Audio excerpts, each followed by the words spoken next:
Sim, eu sou o professor Bairros e no tutorial de hoje nós vamos ver quanto custa a instalação elétrica do seu chuveiro.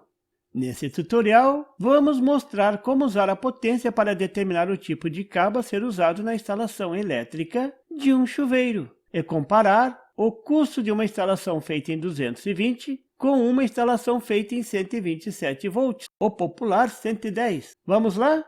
Antes de tudo, devo salientar que para dimensionar os cabos, você deve proceder duas análises. Primeiro, verificar a dimensão do cabo a partir da corrente da carga, nesse caso, o chuveiro. Segundo, verificar se a queda de tensão nos cabos não excede a 5% da tensão da alimentação. No tutorial de hoje, vou mostrar somente a primeira parte. Vamos aprender a dimensionar os cabos a partir da corrente. Para pequenas instalações, onde o chuveiro não está a mais de 10 metros do quadro de distribuição, esse método é o suficiente. Para instalações maiores, aí você terá que levar em conta a queda de tensão. Mas isso nós veremos num outro tutorial. Para deixar o tutorial mais prático, vamos calcular usando um exemplo. Qual o custo para instalar um chuveiro de 5.500 watts em uma casa alimentada por uma rede de 220 volts e outra com um chuveiro similar, com exatamente a mesma potência, isso é 5.500 watts, mas alimentada com tensão de 127 volts, sabendo que o comprimento da fiação será de 10 metros. Agora eu sei que 110 volts é na verdade 127 volts. Notem que a potência é a mesma nos dois chuveiros, então a energia gasta nas duas casas será a mesma, desde que sejam ligados pelo mesmo tempo. O que você paga é a energia, potência multiplicada pelo tempo de uso. Então, um chuveiro ligado em 220 volts gasta a mesma energia do que um chuveiro ligado em 127 volts. Mas para a instalação elétrica é diferente. Instalar um chuveiro em 220 volts gasta menos do que instalar um chuveiro em 127 volts. Então, vamos calcular isso agora? O diagrama da nossa instalação é desenhado na figura. Os cabos estão sendo puxados do quadro de comando da casa. Por isso, desenhei a fonte de tensão dentro de um quadrado, simbolizando o quadro de distribuição. Em série com o chuveiro existe um disjuntor, que é um dispositivo que protege o circuito contra curto-circuito e sobrecorrente. O cabo que sai do disjuntor vamos chamar de F, de fase. E o cabo que não passa pelo disjuntor vamos chamar de N, de neutro. O chuveiro é desenhado como uma resistência. Esse é um diagrama bifilar, como o desenhado pelos eletrônicos. Os eletricistas desenham de forma diferente. Para chegarmos aos custos, vamos seguir os seguintes passos. Primeiro, vamos determinar a corrente no circuito. Segundo, vamos escolher o disjuntor de proteção para o circuito. Isso mesmo, vamos fazer o trabalho completo. Terceiro, vamos escolher o cabo para a instalação. Quarto, vamos levantar os custos. Vamos ao primeiro passo? Vamos começar do início por uma questão de princípio. Calcular a corrente é muito fácil. Vamos usar a equação da potência, já que a potência e a tensão de trabalho vêm escritas no chuveiro. Potência é igual a tensão multiplicada pela corrente. Se eu quero a corrente, basta passar a tensão para o outro lado da igualdade, trocando a operação. Estava multiplicando, passa dividindo. Vamos calcular a corrente na instalação de 220 volts primeiro? A corrente é igual a 5.500 watts da potência, dividido por 220 volts da tensão da rede. Isso é igual a 25 amperes. Agora vamos fazer a mesma coisa para o chuveiro ligado em 127 volts. Corrente é igual a 5.500 watts da potência, dividido pela tensão de 127 volts da rede. Isso é igual a 43,4 amperes, quase o dobro da corrente em 220 volts. Isso não vai dar certo. Agora vamos ao segundo passo.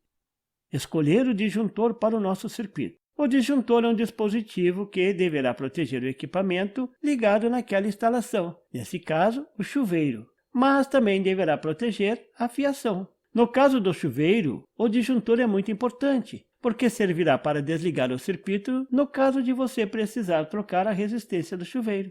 Por isso, você deve identificar esse disjuntor de forma bem clara no quadro de comando. Vamos determinar a corrente de disparo do disjuntor. Essa é a corrente que vem indicada no corpo do disjuntor. O critério para a escolha do disjuntor é simples. A corrente do disjuntor deverá ser superior à corrente do circuito e inferior à corrente que o cabo suporta. Veja na figura os valores comerciais dos disjuntores. Escolha o disjuntor com a corrente logo acima da corrente do circuito. Como esta é uma interligação somente com dois fios, e um fio é o neutro e o outro é o fase, você precisa somente de um disjuntor para proteger o circuito. Esse tipo de disjuntor é chamado de monofásico.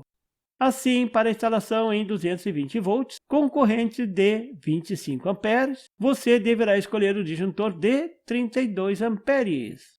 E para a instalação de 127 volts, com corrente de 43,4 amperes, você deverá escolher o disjuntor de 50 amperes. Agora vamos ao terceiro passo, determinar o cabo a ser usado. Um cabo é definido pela sua seção reta. É aquela área de cobre que você vê ao olhar na ponta do condutor. Meu pai chama de bitola. Você também pode chamar de bitola, está correto? Essa área é medida em milímetros quadrados. Esse quadrado é porque é área. E por que eu preciso saber essa medida? Porque a máxima corrente que um condutor suporta conduzir é a função dessa área. Quanto maior a área, maior a corrente. Observar que você deve dar preferência aos cabos flexíveis, aqueles com um monte de fiozinho de cobre dentro. Eles são mais fáceis de manipular, são mais seguros de instalar. E as cores? Eu prefiro azul, preto e branco. As cores não interferem no comportamento elétrico do condutor, mas facilitam a instalação. Pela cor, você consegue identificar onde o fio está ligado. O único padrão que você deve procurar seguir é que o neutro deve ser azul. Neutro é aquele cabo que não passa no disjuntor. A cor verde deve ser usada para o aterramento. Agora, no Brasil, o aterramento é obrigatório, finalmente. No restante do mundo sempre foi assim. Por que a gente tinha que ser diferente? A tabela da figura mostra os cabos comerciais com seção reta, ou bitola, e a máxima corrente que deve circular por esses cabos. Essa é a tabela dos cabos comuns no mercado, aquelas com capa de PVC. Você deve escolher um cabo que suporte uma corrente igual ou superior à corrente do disjuntor. No caso da rede de 220 volts, o disjuntor escolhido foi o de 32 amperes. Então, o cabo de 6 milímetros quadrados, que suporta até 34 amperes, está de bom tamanho. Na rede de 127 volts, o cabo deverá ser de 16 milímetros quadrados, que suporta 61 amperes. Esse é um cabo pesado e caro, e na maioria das vezes o pessoal não coloca na instalação. Bota um cabo de 10 milímetros que suporta 46 amperes, que está bem próximo dos 50 do disjuntor e acima dos 43 amperes do chuveiro.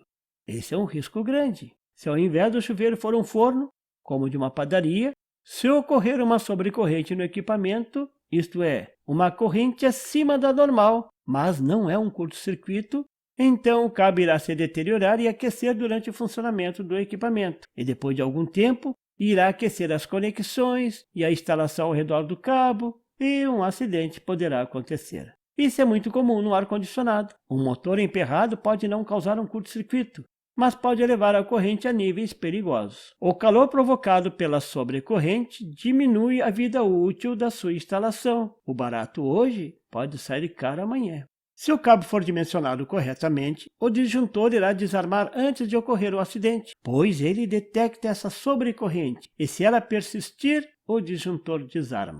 Agora vamos à última etapa, os custos. Vamos levantar os custos dos cabos. Então, é só ir na internet e digitar comprar um cabo flexível de 6 milímetros. Vai aparecer um monte. Eu desconfio sempre daqueles fornecedores que não dizem que o cabo é de PVC. Mas você não vai comprar na internet. Você só quer 20 metros. São dois cabos de 10 metros, mas você terá uma boa estimativa do preço. Na figura podemos ver um cabo de boa qualidade e bom preço, mas lá só vendem 100 metros. Então você vai na ferragem da esquina e compra os 20 metros, 10 metros azul e 10 metros vermelho. O custo vai ser similar. No caso da figura, para saber o custo de 1 metro, é só dividir o valor total por 100. O custo de 1 metro é igual ao custo de 100 metros, que é R$ 215, dividido por 100. Custo por metro, R$ 2,15. Quero 20 metros, multiplique isso por 20. E o custo é de R$ 43. Agora vamos comparar o disjuntor. Vamos na internet e digitamos disjuntor de 32 amperes monofásico. Custo R$13. O custo total da instalação é de R$43 do cabo, mais R$13 do disjuntor, tudo igual a R$56. Vamos ao custo da instalação em 127 volts. O cabo agora é de 16 milímetros. Vamos à internet e procuramos o cabo flexível 16 milímetros e achamos. Valor R$611. Vamos dividir por 100 para achar o custo do metro. Isso dá R$6,11 o metro. Vamos multiplicar por 20. R$122,22. Vamos ao disjuntor agora. É um disjuntor maior, de 50 amperes. Será que vai sair mais caro também? Custo R$17, um pouquinho só. Somando tudo, R$122,22 dos cabos, mais R$17 do disjuntor, total R$139,22. Vamos comparar agora?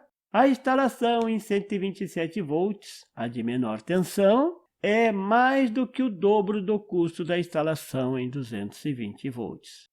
É por isso que as novas cidades são todas alimentadas em 220 volts. A instalação dos cabos da rede de distribuição é bem mais em conta, mas os impostos não mudaram nada. No próximo tutorial, vamos ver como calcular os gastos mensais de energia elétrica da sua casa.